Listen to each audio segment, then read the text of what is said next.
Okay, welcome, ladies and gentlemen. Today is August the 29th, and we are now here for the first San Jose State weekly football press conference with head coach Mike MacIntyre. A couple of housekeeping events. This Saturday, San Jose State is playing at Stanford.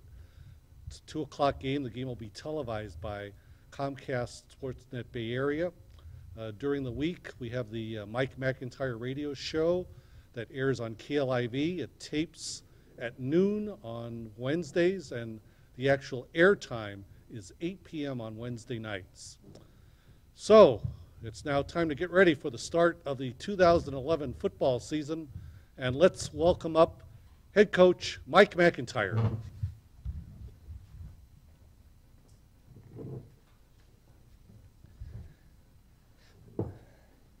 I tell you, this is an exciting time, especially for a football coach and a football player and a football fan. You've been waiting all summer, and it's here. Thursday, college football starts, and Saturday we kick off against Stanford, which is an exciting game for our young men. They love playing in the area, and it's like a home game for us. We get to stay in the same hotel and don't have to travel thousands of miles to play our opening game. So we're really excited about playing this weekend. Our guys have worked extremely hard, and I've worked really hard this off season, and I feel like we are a much better football team than we were last year, and we're going to have to work extremely hard against our opening opponent, who is ranked number 4 in the nation and has an excellent quarterback that everyone knows about. So we're looking forward to the game and to all our fans and friends being in the stands. I'll take any questions you have.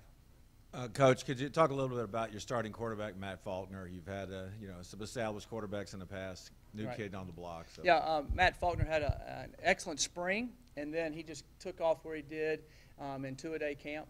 He led all our we keep statistics on every quarterback all through, every throw they make in pass scale, every throw they make in team, every throw they make in scrimmages, and all the adjustments he made for the runs and that type of thing. And he did really well, and we're excited about what Matt brings to the table. He's matured a lot from last year and is ready to take the reins and run with it. What does he bring to the table? Well, I tell you, he brings excellent accuracy. He's a heck of a leader. Understands our offense, can get us in and out of the good and bad plays when he sees what the defense has given us. So he gives us the best opportunity to move the football and get it in the end zone. And talk about the other team's quarterback, Andrew Luck, Heisman Trophy front runner. I mean, right. When you go into a game, it's a team sport, but how do you stop this guy? Well, maybe he'll twist his ankle getting off the bus. That's about the only way you stop him. You've got to make sure you don't let their running game get cranked up, which it did last year. If you can kind of subside that and make it kind of one-dimensional, he's going to make his throws and he's going to make some plays. We've got to make him get off his spot in the pocket, make him a little bit uncomfortable. If he sits back there very comfortable, he's an excellent player. After watching all the tape over and over here this summer and this fall, I can see why he was going to be the first pick last year, and I can see why he'll be the first pick this coming up year. I just hope we make this Saturday not a good one for him. All right, you had a young team last year, so you got to feel a lot more comfortable coming into this year with some experience within the team. Yes. I like to say that we've kind of got some old experience coming back because they got hurt last year early in the season and got some 6 years and some fifth-year guys. And then we played a lot of young guys, so now we have young experience. We try to blend the young experience with the old experience, and we have more depth. Especially defensively, we have more depth than we've had in the past at the defensive line spots and at the linebacker spots.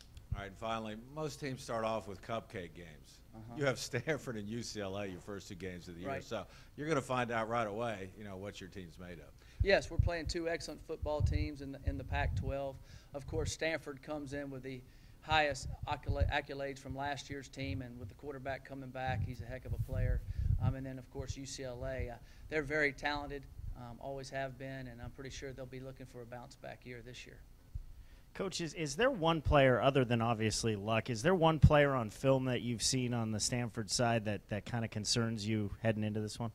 Yeah, there's 5 of them, and they're big offensive line. They're huge. They're powerful. They have 2 offensive linemen that are going to get drafted in the first and second round, the way it looks to me. Their tight ends are big and athletic. They're just a powerful football team, and their running back core of the 3 guys they have are excellent, and So I think just the power game that they run with and the intensity their offensive line plays with and the size, to me, is a daunting task. Now, one thing, you had Alabama last year, and, that's another great team, but you had to travel all the way across the country. What's the benefit? You're still playing a really good team, but what's the benefit to kind of being in your own backyard heading up to the game? Well, I think the benefit of it is, number one, our fans will be able to go to the game and see it play. It's a great rival. Number two, our players' parents will be there, which is exciting. But I think just the wear and tear of long-distance travel, we're going to play the game. We'll be back home at our place at 5 o'clock, 5:30 or 6, where in the past we didn't get back until 6 o'clock the next morning after flying and driving and busing. It's planes, trains, and automobiles, if you've ever seen the movie. And so it kind of, if you do that back to back to back, like we did last time, I think it wears on your football team a little bit. So we'll be more well-rested for the next week's game. Hi, Coach. I know you talked about it a little bit in the past, but what specifically can you take from that Alabama game last year? Going on the road and playing a top 10 team with that kind of talent. What can you take from that experience specifically this year? Well, I think, number one, our young men, after that game, when you play in the Alabama venue and you pull up and there's already 102,000 people there 2 hours before the game and you can't even get your bus in the stadium, and just the overall awe of the whole thing, the excitement, the thrill of it, I think our young men started, they kind of took it all in and was a little bit fazed by it at first. And then when we went to Wisconsin a week later, we weren't as fazed by it. There was 80,000 people there, and they were all packed in there early.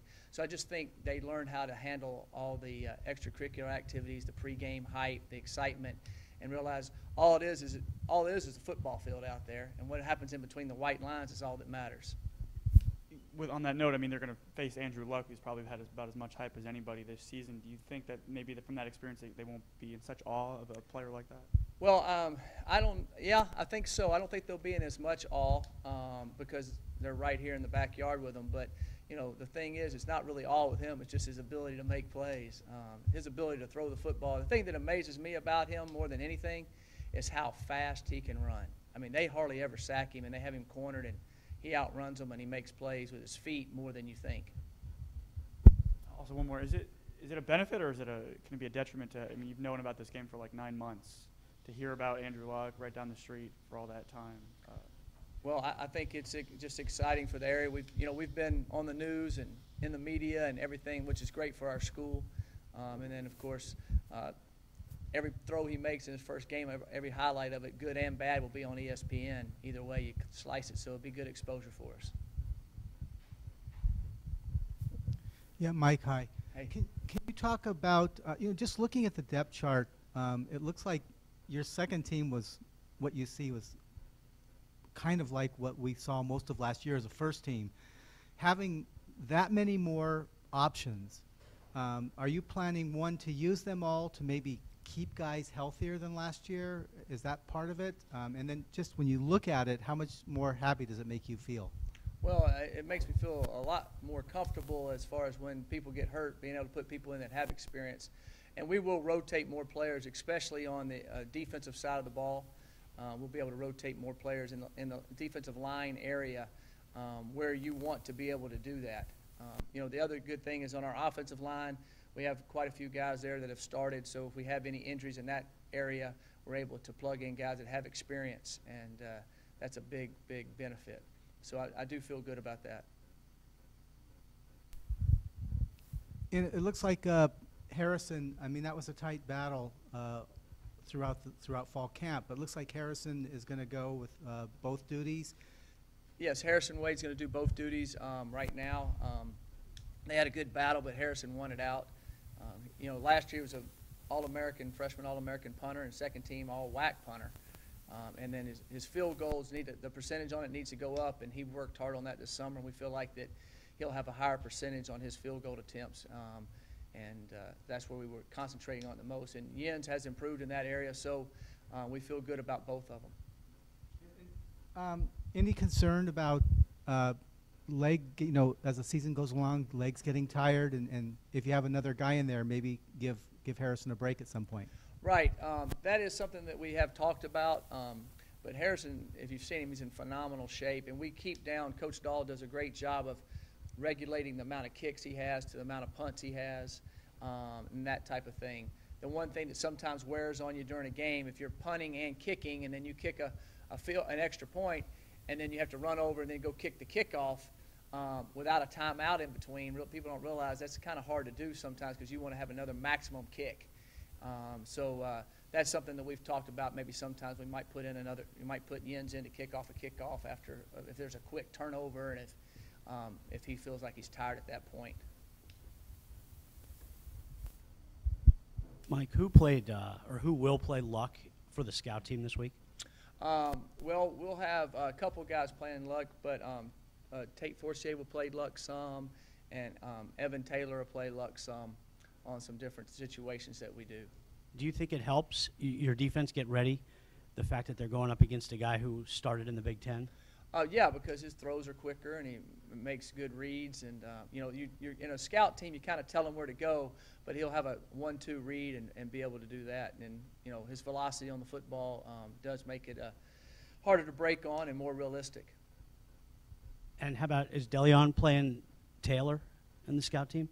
DeLeon will play, yes, the running backs some, yes, he will. Now, we kind of do that by committee because you don't want to, they run it so much, you don't want to beat them up. And so we alternate guys in through that area. But he will play some, yes.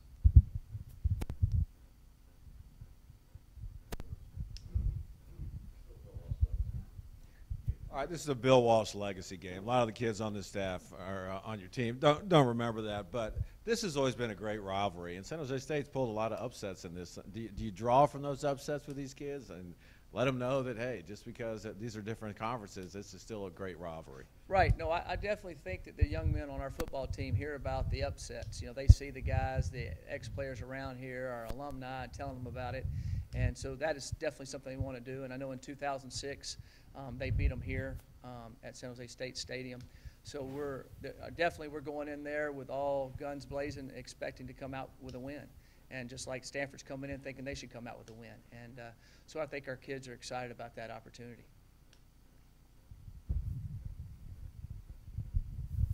Just on a follow on that, I don't have the date. Maybe 82, a guy named John Elway had come back instead of going pro, and San Jose State took that game.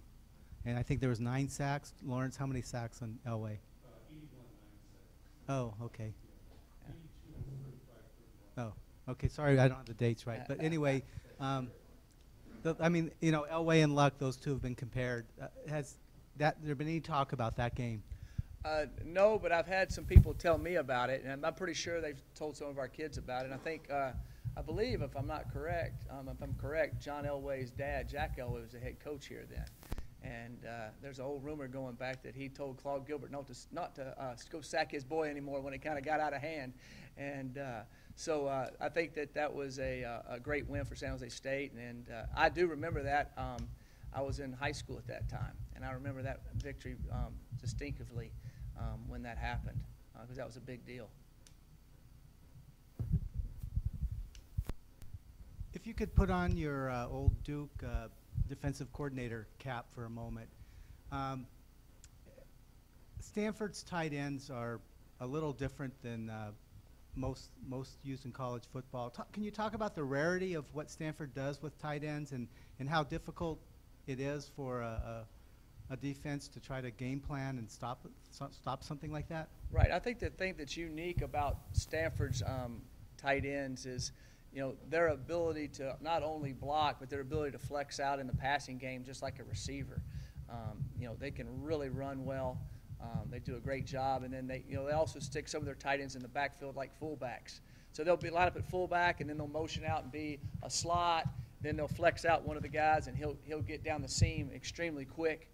So I think that just the athletic ability. Now, the other thing that people don't realize, they're all about 6'6", and they're all about 250-something pounds, and so they're rare.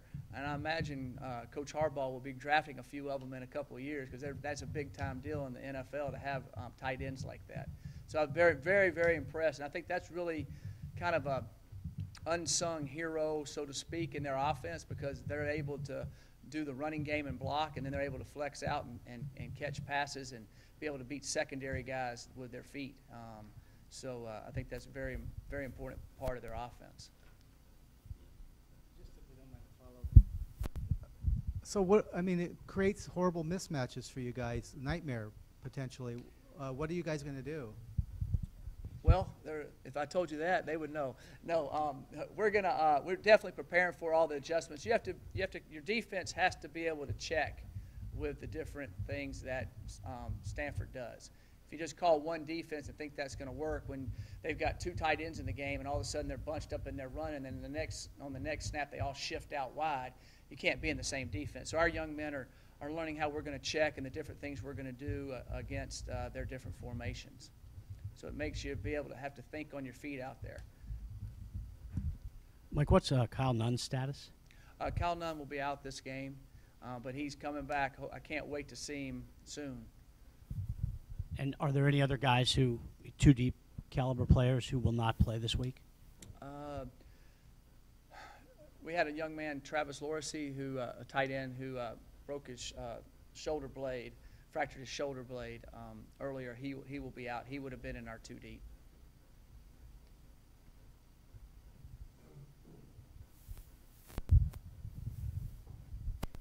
Coach, new staff at Stanford, how difficult has it been to prepare for? Are you preparing for Jim Harbaugh's Cardinal, or how do you deal with the new staff? Well, we're preparing off the film that we saw last year. We figured that most of it would be similar since Coach Shaw was on the staff and had been the offensive coordinator there at different times, and they hired the secondary coach is now the defensive coordinator. So we think everything will be similar. We'll find out when we get out there. That's the fun thing. That's the different thing about college football. In college football, there's no scrimmages, there's no preseason games. You line up and play, and it's for real. So I'm pretty sure they'll have a few wrinkles. We'll have a few wrinkles, and that's the fun thing about it. That's usually why sometimes the opening game sometimes a little bit higher scoring than you think, or you've tried to put in too many wrinkles and you screw everything up and you don't score many points. So those are exciting deals there, but we're trying to base it off like they would off of film from last year. Coach, you set the depth chart early last week. Since that point, has anyone jumped out, whether it be a backup or a starter, that's just whether it be pressure, no more pressure because they're now the starter, or no pressure because they just missed out on a starting job? Is there anyone that's shined in practice in the last 4 or 5 days? No, really, everybody's doing about the same they had been doing. I don't think anybody's, so to speak, faltered under the pressure or risen to the occasion. You really don't know that till the real bullets are flying on Saturday. Anybody stand out like as a mismatch maybe for your team against Stanford on the offense specifically? Sorry. Our guys against them? Yeah. I don't know. They've got some really good defensive football players. I've been impressed with their linebacking core at Stanford. They're excellent. They do a great job, and they're able to stop the run and play the pass. And they in the bowl game last year, number 11, Scove, he was phenomenal. But I don't really see any mismatches. I think they've got a good, solid football team.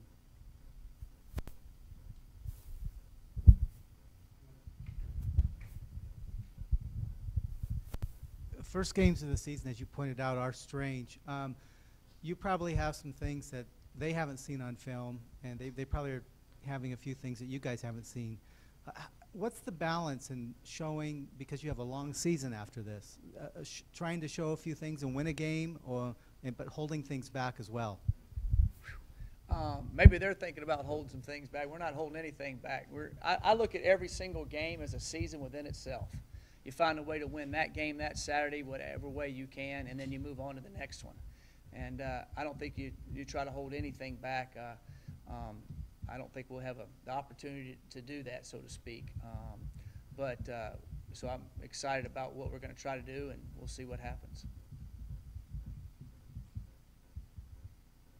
Mike, this is your second year. First year you're implementing the program. Kids get used to it. How much more comfortable do you feel and the team feel this year? Well, I think they feel a lot more comfortable. I think it's kind of like, they learned the basic schemes. They learned what we were going to do on offense, and learned what we were going to do on defense, and what we do on special teams. Now they're learning all the intricacies. Oh, I need to step with my left foot every time, or I need to make sure my eyes are in this spot. And those types of things are critical in stopping plays, making big gains on offense. So, kicking the field goals correctly, all the different things that we did last year not well, we should do better this year. So we should be more precise, more machine-oriented, so to speak. And so I'm excited about that. And the kids see that, so they can concentrate on those things now instead of what I do in cover 2. Now they know what to do in cover 2. Now what I do specifically at my spot. And I think that's a big difference for us. What about you? How much more comfortable are you? Oh, I'm a lot more comfortable. I am, and my family's more comfortable here, settled in, and excited about everything. So we're ready to go.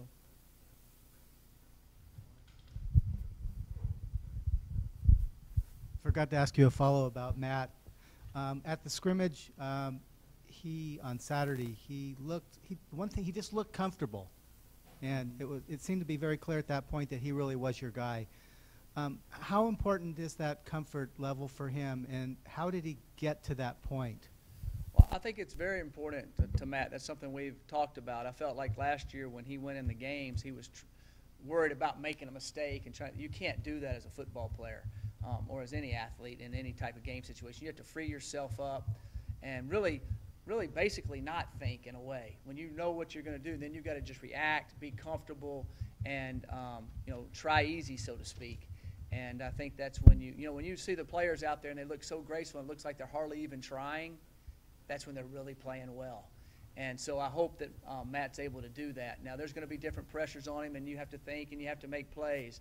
But the more relaxed he is, so to speak, the more comfortable he is in his surroundings and not putting pressure on himself, I think the better he'll play. How did you get to that point? Well, I think through repetition and working at it hard. I guess the way you gain confidence is you set small goals. And then when you accomplish those small goals, you get a little more confidence. And you set other goals, and you accomplish those goals, and you get more confidence. So as the process has gone along, he's improved in our offense, started understanding bits and pieces of it better and better, and has been making more plays, and that's been giving him more confidence. Was there anything specific at some point, spring or fall, that led you to become more confident in him?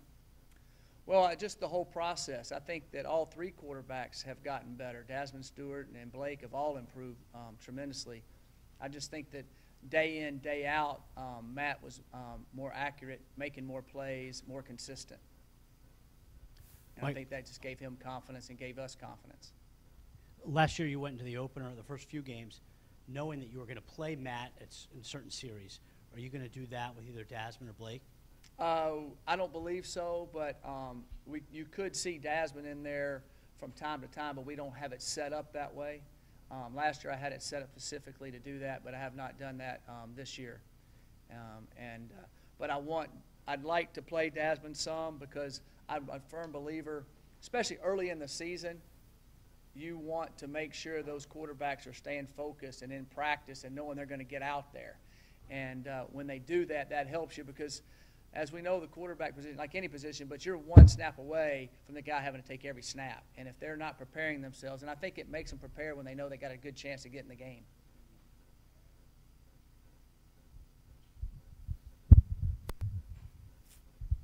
Yeah, Coach. Yes. I was wondering, what is the team's morale going into playing all these kind of bigger teams, or even last year when they played the Alabama and Wisconsin? Right. Oh, no, the young men are excited about playing. That's why they come here to play football.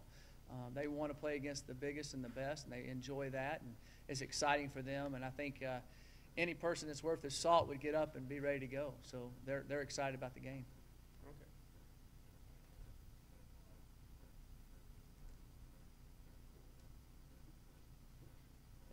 All right.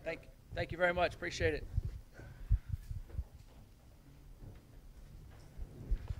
Well, that will do it for today's press conference. We'll be back again next Tuesday, September the 6th at 1 o'clock here in the Simpkins Stadium Center Gold Room. Thank you very much.